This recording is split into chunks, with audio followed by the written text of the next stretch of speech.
যে বনে বাঘ থাকে না সে বনে বাঘকে জানেন? উত্তরটা পরে দিচ্ছি। আসুন আগে চ্যাম্পিয়ন্স ট্রফির নিউজিল্যান্ড এবং বাংলাদেশের ম্যাচটা নিয়ে আগে আলোচনা করি। এই ম্যাচটা বাংলাদেশের জন্য do or die, champions trophy মিশনে টিকে থাকার জন্যে। এবং এই ম্যাচটাতে বাংলাদেশের খেলোয়াড়রা 24 বছর থেকে যে এক্সপিরিয়েন্সটা গেদার করে এসেছে তার সর্বোচ্চটুকু নিংড়ে দিয়েছে। এটাই মানে বাংলাদেশের খেলোয়াড়দের বেস্ট কোয়ালিটি, বেস্ট স্ট্যান্ডার্ড, এর বাহিরে বাংলাদেশের খেলোয়াড়দের আর কোনো কিছু করার নেই। যদি এর থেকে বেশি কিছু আপনি এক্সপেকটেশন করেন, এর থেকে বেশি কিছু আমি এক্সপেকটেশন করি, বা আমি যদি এর থেকে বেশি কিছু গলাবাজি করি, তাহলে সেটা আপনার জন্য হতে পারে ক্ষতিকর, এটা আমার জন্য হতে পারে একটা মিথ্যা অপপ্রচার। এরকম একটা ম্যাচে টসে জিতে ব্যাটিংয়ে নেমে এরকম একটা উইকেটে যে ধরনের আচরণ আমরা দেখতে পেলাম, সেটা দেখে আমি ধরে নিয়েছিলাম প্রথম পাওয়ার প্লেতে যখন বাংলাদেশ 10 ওভারে 58 রান করলো 1 উইকেটের বিনিময়ে, হয়তো আমি ধরে নিয়েছিলাম এই ম্যাচটাতে বাংলাদেশ 300+ রান করবে, মিনিমাম 300, যেটা হবে বাংলাদেশ নিউজিল্যান্ডকে ডিফেন্ড করার মতো চ্যালেঞ্জিং একটা স্কোর। এবং এই স্কোরের পরে মিডিল ওভারে বাংলাদেশ যা দেখালো, শেষের 10 ওভারে বাংলাদেশ যা দেখালো, তা একদমই হতাশা হওয়ার মতো একটা গল্প। এবং বাংলাদেশের সবচেয়ে অবাক করা বিষয়, পুরো এই ব্যাটিং ইনিংসে বাংলাদেশের অতিরিক্ত রান কিন্তু পেয়েছে 25 রান। যদি আমরা 236 যে টোটাল স্কোরটা দাঁড় করেছে, সেখান থেকে যদি আমরা 25 রানটা বাদ দিই, অতিরিক্ত রানটা, বাংলাদেশের রান এসেছে 211। এবং যদি আমরা 50 ওভার থেকে এই রানটা যদি রান রেটে কনভার্ট করি, তাহলে প্রতি ওভারে রান রেট পড়ে 4.22। এবং 300 বল থেকে বাংলাদেশ ব্যাট থেকে রান করতে পেরেছে মাত্র 211। এবং সবচেয়ে অবাক করা বিষয়, সবচেয়ে মজার বিষয় এবং সবচেয়ে হতাশা, যদি আপনি এটা চিন্তা করেন, হয়তো বা আপনার মাঝে একটা রাগ তৈরি হতে পারে। তো সেই মানে পরিসংখ্যানটা হচ্ছে এরকমটাই, যে মিডিল ওভারে 30 ওভারে বাংলাদেশ 180 বল থেকে রান নিয়েছে মাত্র 96। যেটা আপনি যদি একটু দেখেন যে 10 থেকে 20 ওভারের মধ্যে, এই 10 ওভারে বাংলাদেশের ব্যাটের রান রেটটা যদি আপনি দেখেন 3.10। আপনি যদি 20 থেকে 30 ওভার পর্যন্ত যদি আপনি এই 10 ওভারের রানটা দেখেন, তাহলে রান এসেছে মাত্র 26 রান, যা যদি রান রেটে সেটা যদি কনভার্ট করেন প্রতি ওভারে, তাহলে সেটা হচ্ছে 2.6। আবার যদি আপনি 30 থেকে 40 এই 10 ওভারের রান দেখেন, তাহলে সেই রানটা এসেছে মাত্র 39 রান। যদি রান রেটে কনভার্ট করেন 3.90, তাহলে একটা চ্যাম্পিয়ন্স ট্রফিতে যে দলটা সুযোগ পেয়েছে, সেই দলটা ডু অর ডাই ম্যাচে যদি নিউজিল্যান্ডের বিপক্ষে এ ধরনের ক্রিকেট উপহার দেয়, সেই মানে দলের থেকে সেই আপনি কতটুকুই বা এক্সপেকটেশন করতে পারেন।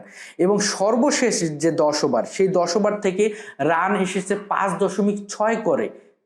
তাহলে বুঝতেই পারতেছেন বাংলাদেশের ব্যাটিং স্ট্যান্ডার্ডটা কোন লেভেলের, আর আমি কোন স্বপ্ন দেখতেছি, কোন লেভেলের এক্সপেকটেশন করতেছি যে বাংলাদেশ এটা করবে, ওটা করবে, বাংলাদেশ আইসিসির ইভেন্টে চ্যাম্পিয়ন হবে, বাংলাদেশ ওয়ার্ল্ড কাপের চ্যাম্পিয়ন হবে। পুরাই আমি বোকার স্বর্গে বাস করতেছি। তো এ ধরনের ক্রিকেট স্ট্যান্ডার্ড নিয়ে যখন বাংলাদেশের খেলোয়াড়রা যখন গলাবাজি করে, বাংলাদেশের অধিনায়ক, বাংলাদেশের টিম ম্যানেজমেন্ট, বাংলাদেশের যারা যে দায়িত্বে আছে, তারা যখন গণমাধ্যম কর্মীর সামনে এসে নিজেদের গলাটা ফাটিয়ে যখন গলাবাজি করে, তাদেরকে আসলে কি বলে আপনি আখ্যা দিবেন, সেটা আপনি কমেন্ট বক্সে যান। বাংলাদেশ প্রথম ইনিংসে 236, 45-এ প্রথম উইকেট, 64, 97, 106, 118, 163, 6টি উইকেট হারিয়ে বাংলাদেশ ব্যাকফুটে। সবচেয়ে হতাশাজনক যে বিষয়টা, বাংলাদেশের 2 পঞ্চপাণ্ডবের মধ্যে 2 পাণ্ডব, যে পাণ্ডব 2জন হচ্ছে মুশফিকুর রহিম, মাহমুদুল্লাহ রিয়াদ। এবারে চ্যাম্পিয়ন্স ট্রফিতে তাদেরকে নিয়ে বাংলাদেশের ক্রিকেট ফ্যানদের আলাদা রকম এক ধরনের উচ্ছ্বাস, উন্মাদনা, আলাদা ধরনের একদম এক্সপেকটেশন কাজ করতেছিল। সেই জায়গায় চ্যাম্পিয়ন্স ট্রফি, শেষ চ্যাম্পিয়ন্স ট্রফি এবং আন্তর্জাতিক ক্যারিয়ার থেকে তাদের বিদায় নেয়ার পালা, সেখানে তারা যে ধরনের ক্রিকেটটা খেললেন মুশফিকুর রহিম গত ম্যাচে, এবং এই ম্যাচে যেভাবে স্লগ সুইপ করে যেভাবে উইকেটটা বিলিয়ে দিলেন, মাহমুদুল্লাহ রিয়াদ যেভাবে ডাউন দ্য উইকেটে এসে নিজের উইকেটটা বিলিয়ে দিলেন, সেটা পুরোই বাংলাদেশ ক্রিকেটকে হতাশ করেছে। এবং সেই জায়গায় একটা কথা, আপনি যে ধরনের এক্সপিরিয়েন্স নিয়ে, যে ধরনের সিনিয়র খেলোয়াড় হিসেবে যে জায়গায় আপনি ক্রিকেটটা খেলতেছেন, আপনার একটা দায়িত্ব আছে। আপনি সেই দায়িত্বটা যদি পালনে পুরোপুরি ব্যর্থ হন, তাহলে আপনি আপনার জায়গায় সসম্মানে সেখান থেকে বের হয়ে যান। বিরাট কোহলিকে নিয়ে নানা ধরনের সমস্যা হয়। সেই বিরাট কোহলি পাকিস্তানের বিপক্ষে কিন্তু দারুণ একটা সেঞ্চুরি করলেন, ম্যাচটাকে কিন্তু জয় করলেন। আপনি কি করলেন? আপনারও তো করার অনেক কিছু ছিল, কিন্তু আপনি সেই জায়গায় পুরোপুরি ব্যর্থ। তো আপনি আপনার জায়গা থেকে সম্মানের সহিত বেরিয়ে যাওয়ায় আপনার জন্য সবচেয়ে ভালো একটা ওয়ে হতে পারে। এবং সবচেয়ে যে ৭৭ রান করলেন নাজমুল হোসেন শান্ত, যে নাজমুল হোসেন শান্তর গত কয়েকটা ম্যাচ নিয়ে দারুণ সমালোচনা হচ্ছিল। বললাম না যে বনে বাঘ না থাকলে শিয়ালেই যেন বাঘ, সেই বাঘটাই হলেন নাজমুল হোসেন শান্ত। যেহেতু বনে বাঘ নেই, সেহেতু শিয়াল পণ্ডিতেই সবচেয়ে বড় বাঘ হয়ে দাঁড়িয়েছে নাজমুল হোসেন শান্ত। করলেন ৭৭ রান। যে ইনিংসটা বাংলাদেশের ব্যাটিং ইনিংস ইফেক্টিভ কোনো ভূমিকা কিন্তু পালন করতে পারেনি। বাংলাদেশের ব্যাটিং ইনিংসে নিউজিল্যান্ডের যে স্পিনার ধস নামিয়েছে ব্রেসওয়েল, 10 ওভার বল করলেন, 26 রান দিয়ে তুলে নিয়েছেন চারটি উইকেট। এবং সবচেয়ে হচ্ছে বাংলাদেশ নিউজিল্যান্ড যখন 237 রানে ব্যাট করতে নামে, তখন নিউজিল্যান্ডের 15 রানে 2 উইকেট হারিয়ে বসে উইলিয়ং এবং কেন উইলিয়ামসনের মতো একজন এক্সপেরিয়েন্স বিধ্বংসী ব্যাটার।